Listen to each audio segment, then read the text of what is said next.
What's going on, y'all? This is Josh from Team SUPERSHOE, and welcome back to another episode of the Shoe Show. This is time of the month where we get to hang out with the member of the month, and this month we have members, plural, of the month, and brought along our old buddy Mike Bostic to introduce a couple of good friends here. So one of the guys in this picture in the Corey LaJoie shirt, that's my dad. That's Jerry Bostic. You've probably seen him on an episode of this program back last August in Daytona. And then on the other side there, we've got my Uncle John Jessup, and both of them reside in the great Hoosier state of Indiana. So, guys, just want to tell y'all, thanks for coming on and spending a little bit of time out of your busy schedules to hang out with everybody here on the Shoe Show. Pleasure. Awesome. Well, yeah, we brought you on because Mike told me about what an amazing time you guys had out at Indy this year at the NASCAR race. And I guess it was a doubleheader with IndyCar, but just wanted to hear y'all's weekend and the experiences you got to do. Yeah, so I guess I'll start, but I had tickets to the suites in turn 2 for the Saturday portion. That was all the qualifying, the Xfinity race, and the Indy race on the road course. And then John had tickets to the suites on Sunday for the race. So we got to spend both days there. Had a really good time. Got to go back in the pits, and Mike hooked us up with Roy Gangdow, car chief, and got to meet him and Leanne out on pit road, Ryan Sparks, some of the crew members. Had a pretty good time. I'll throw it over to John and let him put his 2 cents in. Yeah, we had a great time. I mean, it's Indianapolis Motor Speedway, greatest place for racing. It's not I'll be honest with you, it's not a really great place for race. It's they do have the best. What are those called, Jerry? That we drink Bloody Marys. That's what we're not racing. About the worst race that you could attend. But getting to be there with family. I think me and Jerry's. I think we're at like 26 Brickyard 400s or whatever they call it from year to year. But just a great place to make memories. And of all the years we've been there, it was really cool to get to be with Corey's teammates and sit up on the pit box and get to see stuff, right up close. So that was really cool.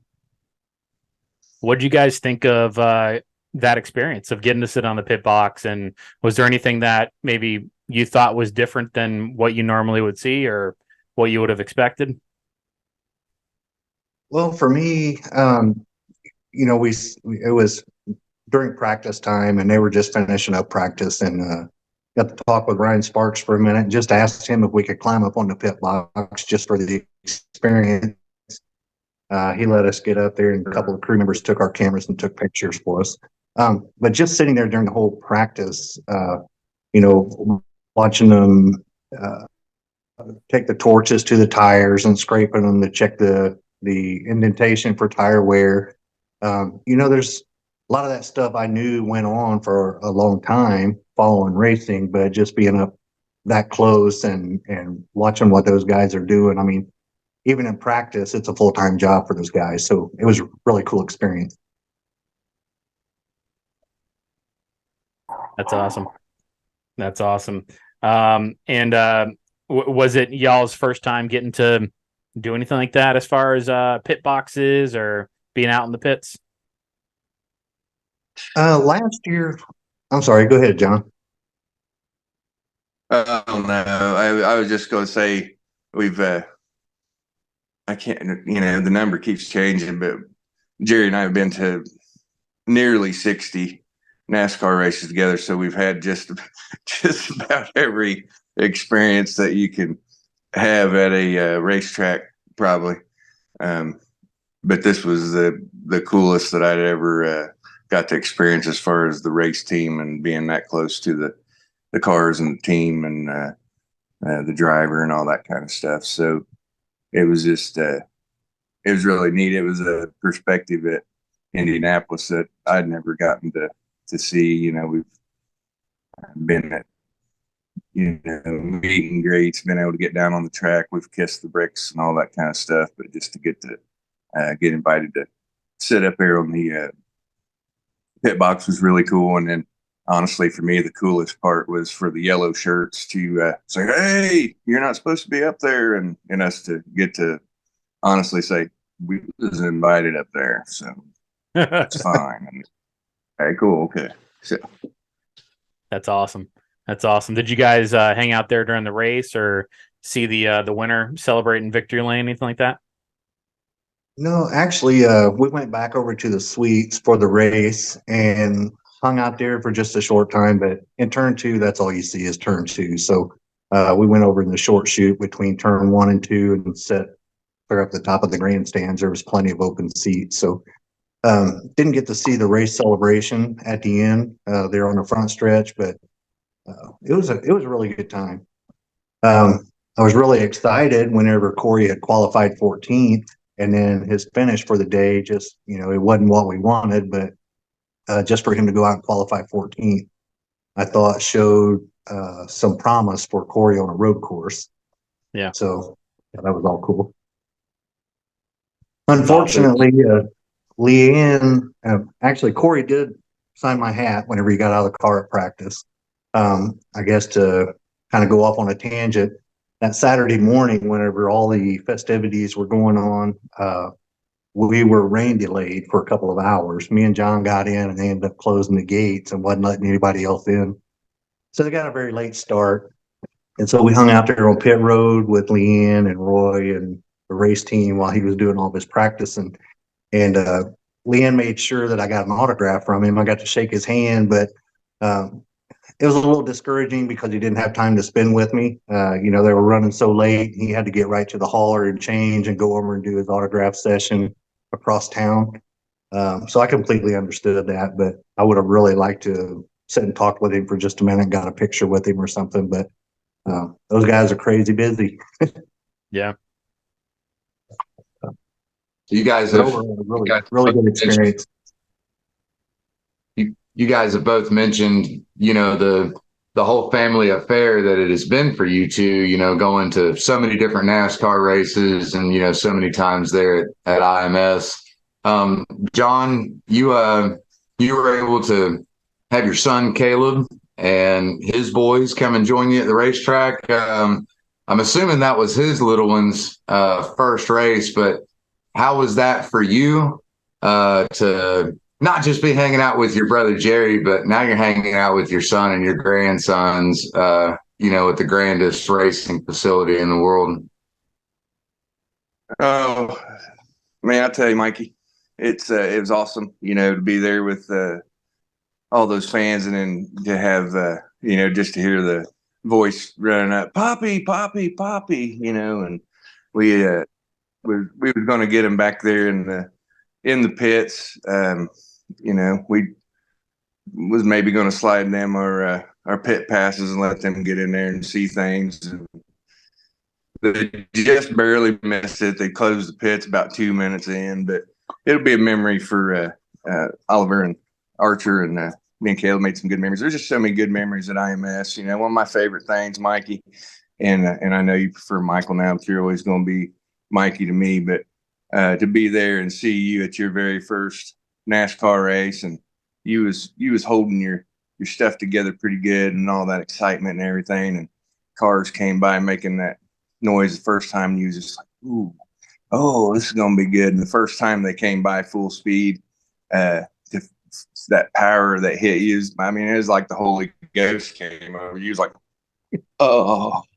And we got to see that with you. I got to see that with all 4 of my children, and then to get to see that with your grandkids. It's special, and then to get to spend all that with your brother over and over and over the years. So I'm looking forward to making a lot of races at IMS with Jerry and Caleb and my grandbabies. So. I seen a lot of the pictures, that were posted on social media by both, you and Dad and your son Caleb. And I noticed, Caleb and both of the boys, they were all decked out in, 7 hats and Corey LaJoie shirts. But then there was just you in this plain blue shirt with, I'm going to assume, like a Bloody Mary in your hand that you was talking about.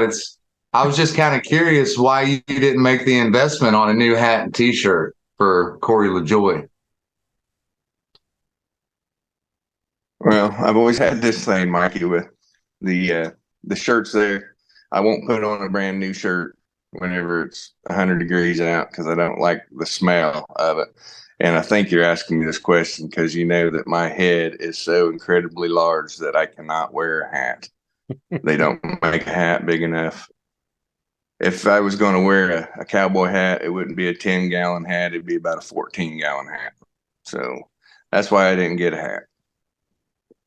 I got you. No, I'm just roughing you up a little bit. No, it was really cool to see you guys all, trimmed out and all the merch. And I had talked to your son Caleb in the days after on Facebook, and said the boys are really excited about the whole experience, and said that he was for sure that they were diehard Corey LaJoie fans made that day. He said one of his boys, every time Corey would come by, through that section in front of the suites, he said his boy would look and point and holler, and that made me smile, man, because that's my son. You know what I mean? From just a couple of years ago, just that experience of, and like you paralleled to it earlier, just being able to share a love for a sport, and then, bringing your children to it and they get excited, in just all the same ways. That's a heck of a feeling, man. And I'm just super pumped up that you guys were able to all share that experience together. So we know that Indianapolis Motor Speedway may not be your guys' favorite track to enjoy the race itself. But you guys have had the privilege to, travel to several different tracks on the circuit. Maybe you guys can talk about what tracks you've attended and maybe why a particular one is your favorite and for whatever reason. I'll let you go first, John. Like you said, Mikey, we've been able to go to a number of different tracks, and every one of them has kind of a different feel to it and things you like about it. I really enjoyed, it depends on what you're looking for. If it's just pure racing, probably Bristol is one of my favorite places to go. Talladega, there's a whole different set of memories that get, built up a place like that during the camping trip. Michigan's a great place to go do a lot of things. Racing is one of them, and we've had so much fun at we had a lot of fun at Michigan, and it's good racing. I think probably one of the best races I ever seen was at Chicagoland, and we had a lot of good memories there. I know I'm missing some places. And maybe that's about it. Tracks we've been to. But, Jerry, how about you, Jerry? What's your favorite track that we've been to together? Well, I think you said basically what I was going to say. It all depends on the memories that you're thinking back on. I love Bristol. Fell in love with Daytona when I went last year, and with Josh and Mike. That was a really good time. But some of them that pop up is Charlotte and Michigan for sure. And that was a big party time. I mean, there was a lot of good memories made at the campground partying. So yeah. But I was fortunate enough to see Jeff Gordon win a few times. We actually saw him win at Chicagoland that year that we went. So I think one other one that I would have to put up there as one of the best ones, though, and it's for a whole different memory, was Richmond. And I was able to go there with my father. And we got to go to the Busch race back then, the Cup race, the night races. And it was a really good memory for me and my dad, bless his soul being gone now. But that was a really good memory. But like John said, we've been to multiple tracks and about 60 races altogether. So got a lot of different memories at a lot of different places, and they all hold a special place. I'm just I'm happy to have a driver again now. That was one thing I wanted to say because, with Jeff Gordon retiring, back when the number 48 car started, a lot of people think that he retired later in his career, but he pretty much retired whenever the Jimmy Johnson show started.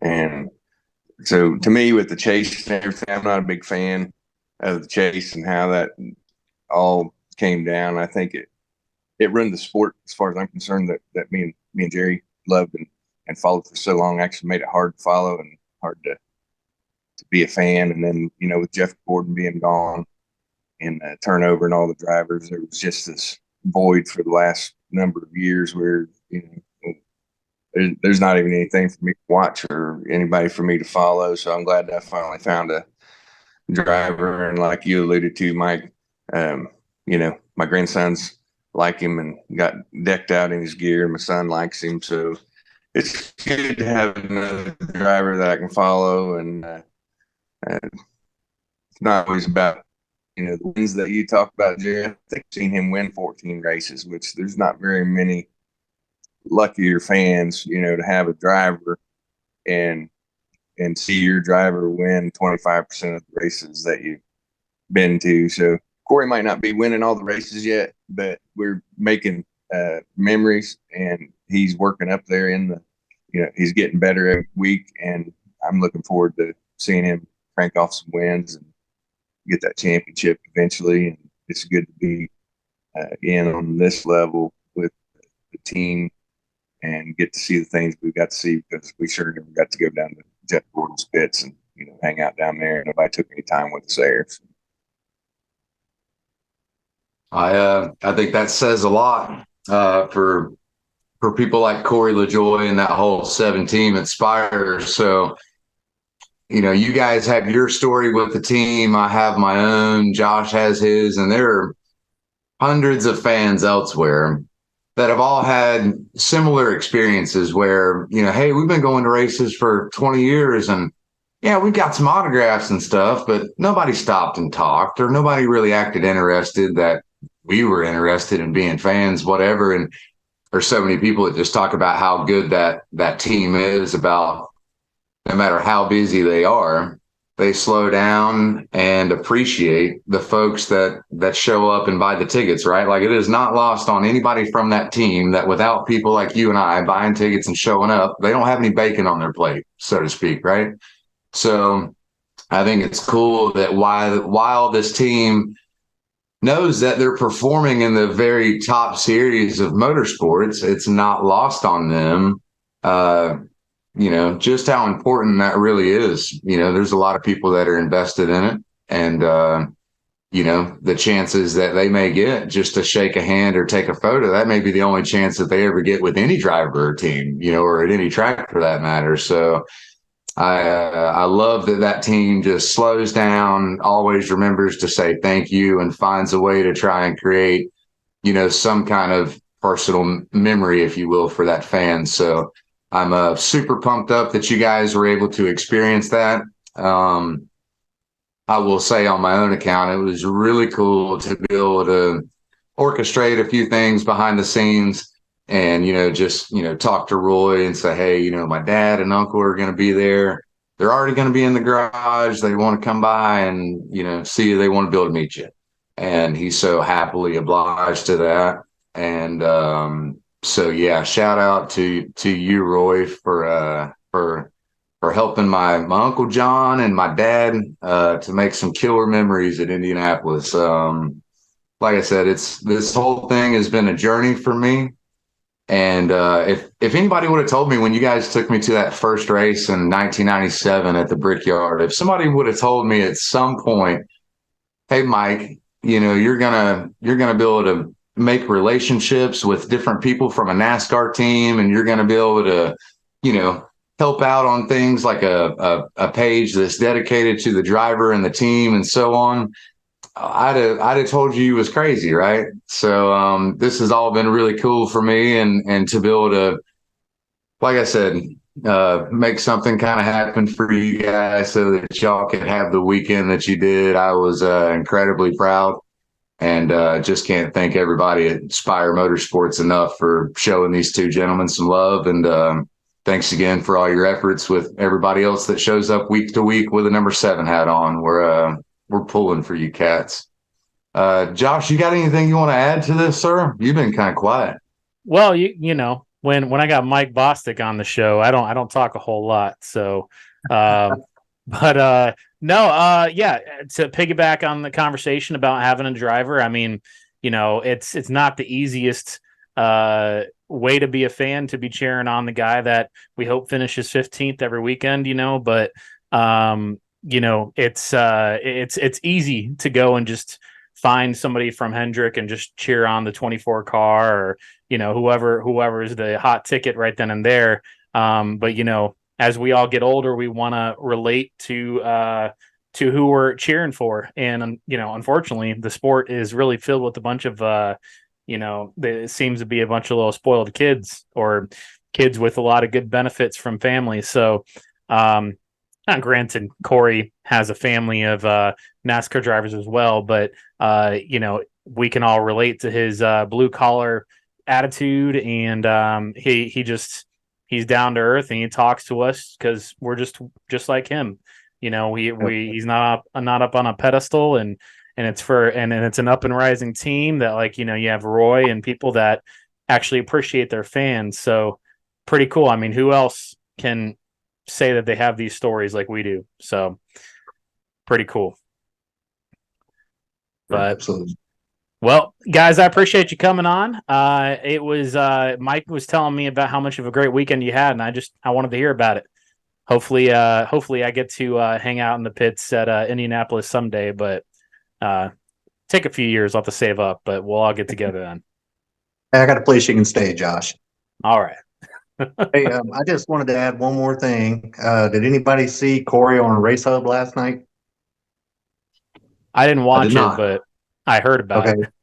Yeah, they talked about Team Nagu and the child pediatric cancer and joy jars and what all that means. So, you know, I know a lot of the guys in the sport do a lot of stuff for charity, but what Corey's doing with those children is a jam up job. So shout out to Corey and that whole organization, Team Nagu. Also wanted to say thank you to you and Mike. Second opportunity to be on your show. You guys have done a lot to get me involved with Corey LaJoie, becoming a fan. You can see all the stuff on the wall behind me. Mike got me started with the sheet metal, and so it's just a good time. But thank you guys for everything that you're doing too. A lot of the fans appreciate, you know, being able to watch your show and keep up on what's going on. So thank you. Yeah. Thanks. Thank you. I mean, this is all fun for me and Mike. I mean, we, like Mike was saying, we can't believe that we're even involved at all. So, and now we're building friendships and everything else. I mean, me and Mike see each other every year now for a race. So, you know, but good deal. Well, guys, I appreciate it. So, until next time, y'all, God bless and stay safe, and go Corey LaJoie. You too. See ya. See you guys.